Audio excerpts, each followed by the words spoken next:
Параспор менеджмент преку фантомски проекти и компании блиски до власта на ДУИ СДСМ злоупотребиле 3,2 милиони евра од државната каса во изминативе 5 години во Фондот за иновации.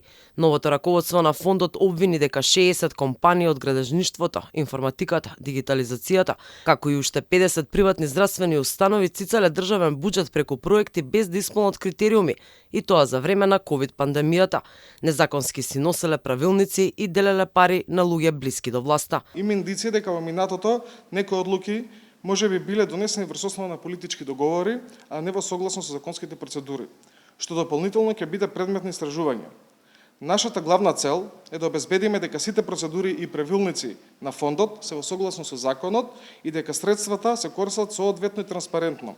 Приватните здравствени установи со пари од фондот набавувале медицинска опрема што ја нема во државните болници во период кога македонското здравство беше во колапс, информира директорот Никола Додов.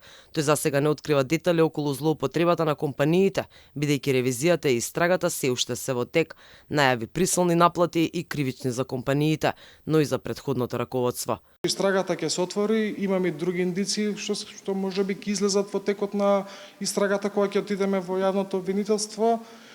Не можам пак да кажам, сепак се тие пред јавно обвинителство, јас не смеам да објавам било каква информација. Најчесто се купувани машини, односно уреди за медицинска опрема, која што, тебе конкретно немаме во државните институции рентгени, во приватните имаме подобри рентгени него во државните институции.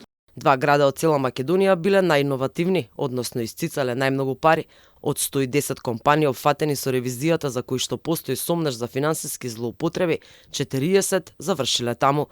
Директорот засега не откри за кои градови станува збор, но во иднина најави нови пресконференции со повеќе детали. Директорот откри дека близок роднина до гарнитурата СДСМ ДУИ бил управител на 5 фирми и за сите 5 добивал пари за идентични проекти. Меѓу другото, расипничкото управување со фондот ги опфаќа ангажманите на 40 на фантом хонорарци, кои со години цицале хонорар од 1000 евра месечно без да се појават на работа. Откако правниот тим на фондот ќе ја заврши истрагата и ревизијата за сите компании за кои постои сомнеш, на потек ќе биде јавното обвинителство.